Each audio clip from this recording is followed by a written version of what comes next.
Kemudian pada halaman 380 tentang al-manhaj. Al-manhaj adalah sikap dan cara beragama yang benar, yang lurus. Manhajul haq, agar anak-anak ini tidak mengikuti firqah-firqah sesat. Berapa banyak anak-anak yang condong kepada agama, dia semangat beragama tapi duduk di majelis yang sesat, yang justru membinasakan mereka. Lihat yang mengajarkan tentang jihad sana, jihad sini, tanpa ilmu. Ngebom sana, ngebom sini. Itu anak-anak muda. Tapi sesat mereka dalam beragama. Maka kita ajarkan anak kita manhaj agar mereka di dalam beragama tidak tersesat. Ada bom bunuh diri. Berapa banyak? Itu kan dilakukan oleh para pemuda. Bahkan ada yang usianya sangat muda sekali, belasan tahun. Atas nama apa? Atas nama agama.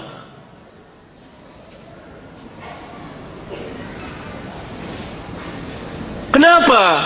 Karena mereka diajarkan oleh para penyesat atas nama agama. Mereka diajarkan bukan oleh ulama, bukan oleh orang-orang yang berilmu. Hanya mengandalkan semangat, bermodalkan keberanian, tapi tidak berilmu. Akibatnya perbuatan mereka merusak Islam dan kaum muslimin atas nama agama. Bahkan mereka yakin bahwa yang mereka kerjakan ini benar. Mereka ngebus pergi kejadian di negeri kita, di Pakistan, di daerah Timur Tengah. Dari ajaran-ajaran sesat ini, atas nama Islam, atas nama jihad, atas nama memerangi orang-orang kafirin. Mereka bukan ulama, mereka bukan ahli ilmu, dan mereka membuat-buat majelis.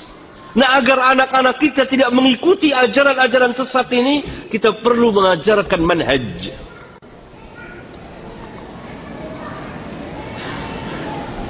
Saya telah menulis sebuah kitab tentang masalah manhaj, yaitu Law kana khairan lasabaquna ilaihi. Barangkali kalau memungkinkan kita bahas di masjid ini, kalau mungkin, insyaallah taala, supaya anak-anak kita dan kita tidak tersesat dalam beragama, supaya lurus, supaya mengikuti sunnah Rasulullah sallallahu alaihi wasallam. Karena ajaran Islam adalah kemaslahatan untuk kemaslahatan umat manusia, memberikan kemaslahatan kepada umat manusia. Hatta orang-orang kafirin hidup di tengah-tengah kaum muslimin dijamin aman.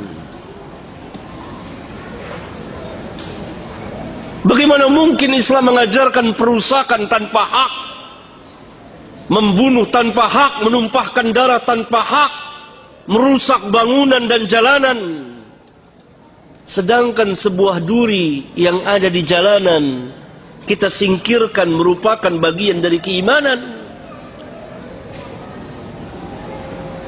Kan Nabi SAW bersabda, iman itu mempunyai 60 cabang lebih, dalam riwayat yang lain 70 cabang lebih.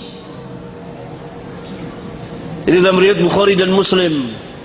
Dalam salah satu riwayat Imam Muslim, yang tertinggi kalimat La ilaha illallah, yang paling rendah imatatul adza anit tariq, menghilangkan gangguan dari jalan, berupa duri, paku, ajan. Lihat, bagaimana mungkin Islam mengajarkan perusakan kalau sebuah paku yang ada di jalan diperintah untuk kita singkirkan agar tidak terkena manusia yang jalan di jalanan tersebut. Luar biasa ajaran Islam. Dan agar lurus ini kita belajar manhaj.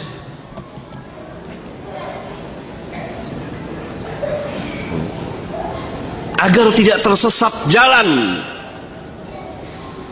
Karena ketika terjadi kebangkitan kembali kepada agama, berbagai manusia kembali kepada agama, akhirnya sebagiannya tersesat di dalam memahami, kemudian mengamalkan, kemudian mendakwakan agama, maka terjadilah apa yang telah terjadi pada sebagian dari kita. Disebabkan apa? Kesesatan di dalam memahami din. Atas nama apa? Atas nama Islam. Dan hal ini diambil kesempatan oleh musuh-musuh Islam untuk merusak Islam. Bahkan mungkin mereka menyamar jadi kaum muslimin.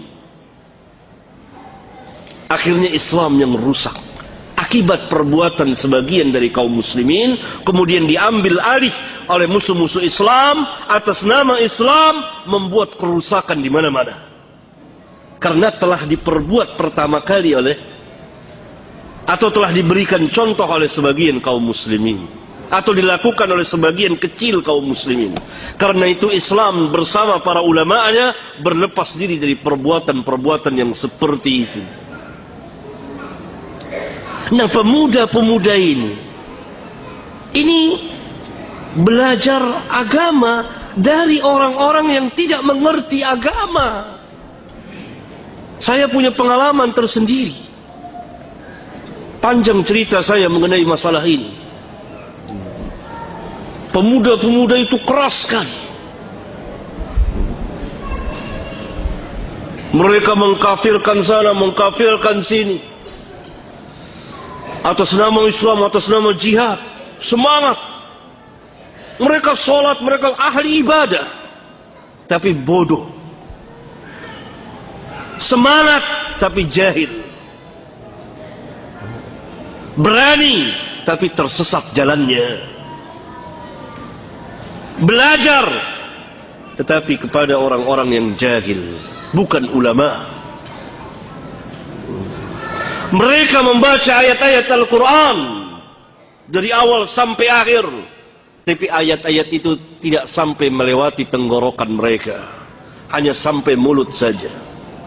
Mereka pahami sendiri. Ini akibat tidak adanya pelajaran manhaj. Karena itu sejak lama, sejak saya tulis kitab ini, saya menganjurkan kepada beberapa sekolah atau katakanlah pesantren untuk ada kurikulum khusus tentang pelurusan cara pemahaman agama atau manhaj itu sendiri.